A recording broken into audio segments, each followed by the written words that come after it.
Hi, it's Lucy here, and I just received this new background die and I wanted to create with it straight away. So I also have some other new dies that I can't wait to play with too, but they're for another video. And I have a brilliant trick for using this die too. I'm going to add 2 pieces of white card to the die and put them through my die cutting machine together. My paper is 250 GSM each, so quite thick. That's 500 GSM together in comparison to printer paper, which is 80 GSM. So it'd be like putting 6 to 7 sheets of printer paper through your machine at once. I'm doing this so the top piece cuts perfectly and the second doesn't, but it leaves an imprint so I know where all the squares are. And then I have these gorgeous rub-ons from Journal Say, but they are very sensitive, so I couldn't get a couple of them to work, but it may have been my fault. When I was really careful to peel off the backing, I didn't have a problem most of the time.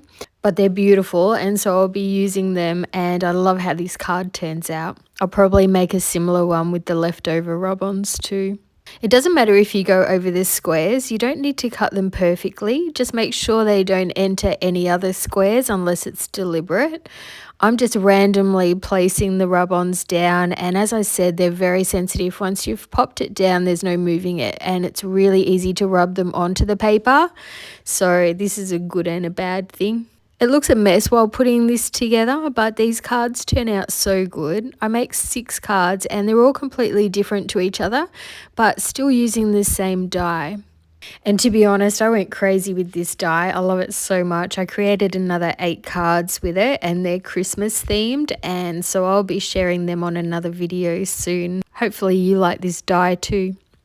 And don't be afraid to cut these rub-ons or any sort of stickers that you have up. The squares look great, not showing the whole image, so it's all good. And if you have a long sticker or rub-on like this, you can add it over 2 squares for a consistent look. You can cut it up or leave it all as one.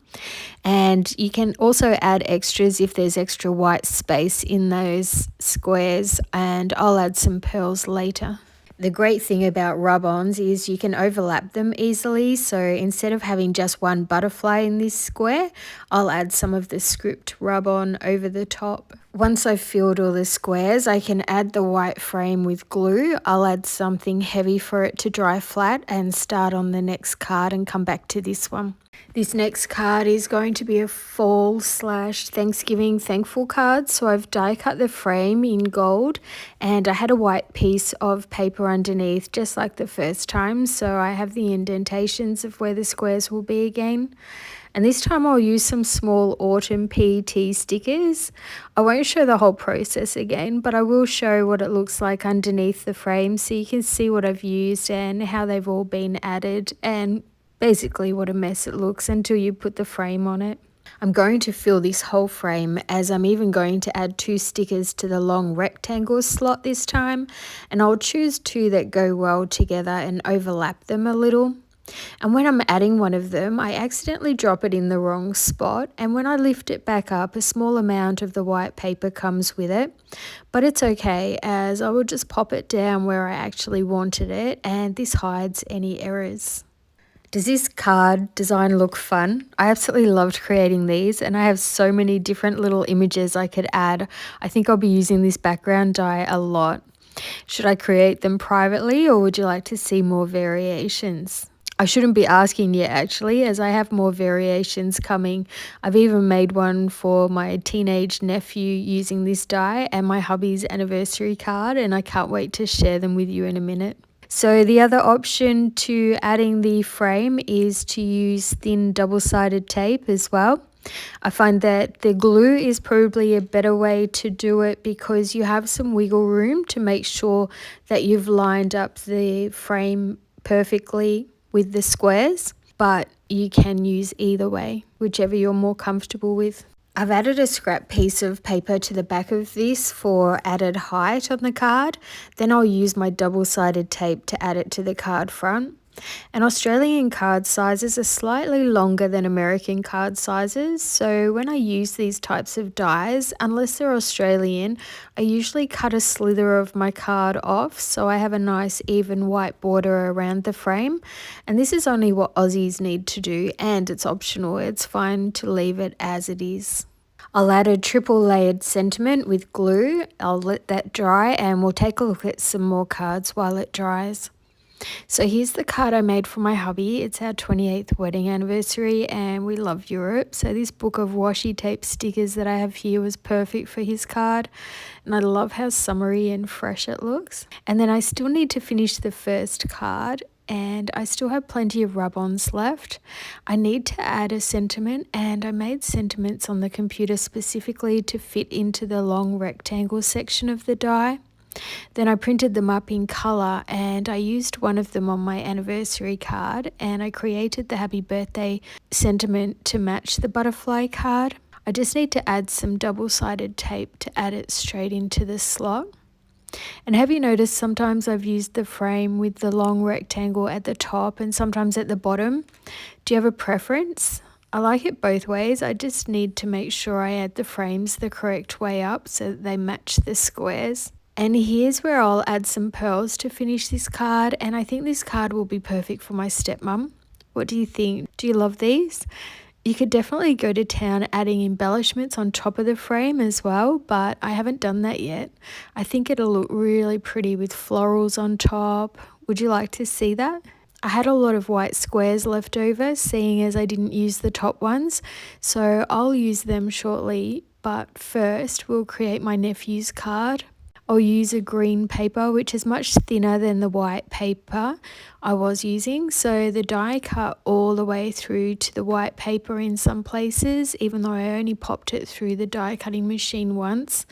But if this happens, you can just turn the piece over and use double-sided tape to keep all the pieces in place.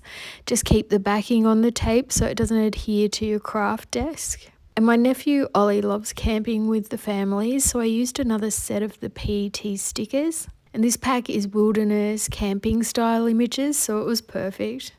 Even when the images are larger, they still work because if you think of a piece of art, there's an ending to a landscape scene and yet we know it's just a segment of the landscape. We don't think the forest stops because the artwork does. Does that make sense?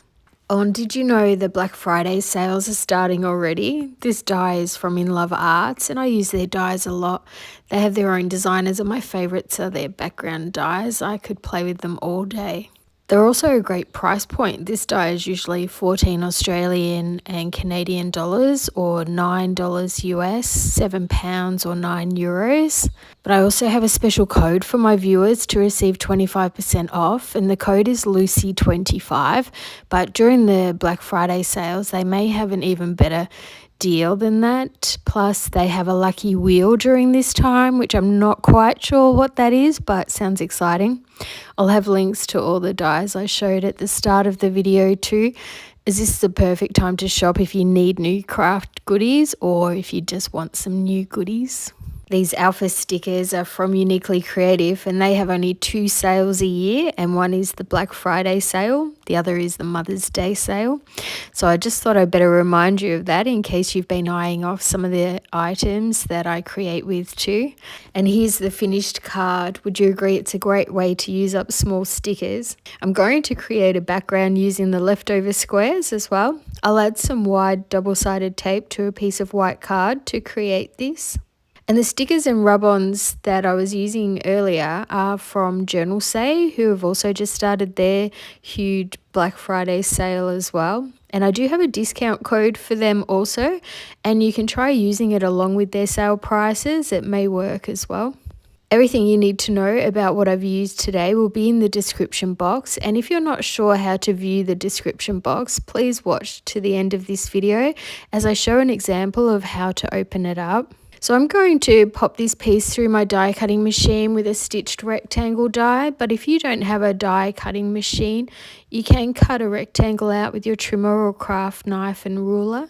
I'll add it to my card front and I've also die cut this love circle, so I'll glue it to a white circle and add my acrylic block again so the piece dries flat. And while the sentiment is drying, I'm going to add some of the squares to the inside of the card as well. All of these squares were just going to be discarded otherwise, so it's great to be able to use them to make a simple card. I forgot to show the 6th card at the end, which is also using up the scraps in exactly the same way that this is, but just with the white squares. And so I will show that in the final photos of this video, which is coming up very shortly. I sometimes get asked about finding the product links and where's the description box. Here's an example. So you just click on the word more and this will open up the description box that has discount codes, product links and all my details should you want to get in touch. And now let's get back to the cards, and I hope they've given you some new ideas. Remember, I also have another card to share in a moment too. I'd love to hear if you have a favourite card. It's always fun to read. I haven't heard from either of the winners of the Uniquely Creative dies and bonus goodies yet, so if you haven't watched that video, I'll have that one to choose at the end of this video so you can check if you're a winner. I'll have to choose new winners next month otherwise. If you could give this video a thumbs up if you enjoyed the video, that would be absolutely wonderful. Thank you so much. It really helps to support my channel. In Love Arts, Journal Say and Uniquely Creative are being very generous for my upcoming 20,000 subscriber celebration. So I hope if you need new products, you'll consider them. They are fantastic companies with great customer service, and I'll only ever promote companies I love. Here's the video to see if you're one of the recent winners. Just click on the thumbnail and then you can get in contact with me if you are. And this is the card I made with more of the scraps. So anyway, have a fabulous weekend, happy crafting, and bye for now.